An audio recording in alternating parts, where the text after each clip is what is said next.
যারা মুখের জন্য ভালো মানের ক্রিম খুঁজছেন, মুখ কালো, মুখকে ফর্সা করার জন্য তারা নিতে পারেন এই ইস্টা ক্রিমটি।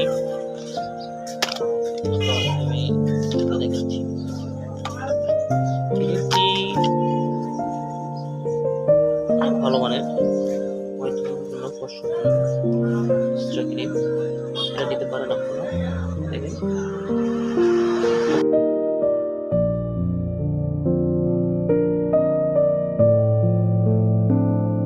ইস্টা দুইটা ক্রিম, আপনারা একটা হলো হোয়াইটিং, আরেকটি হলো স্পট আউট। আপনারা নিয়ে ব্যবহার করে দেখতে পারেন। এটা অনেক ভালো ক্রিম, অনেক ভালো কাজ, ফর্সার জন্য খুব ভালো কাজ। যারা অল্প টাকার ভিতরে ভালো মানের ক্রিম খুঁজছেন, আমি তাদেরকে বলবো এটাই আপনারা নিয়ে ব্যবহার করে দেখতে পারেন। এটা অনেক ভালো মানের একটি ক্রিম, অনলাইনে খুব ভাইরাল। এই নিয়ম কানুন লেখা আছে এটার ভিতরে কিভাবে দিতে হবে,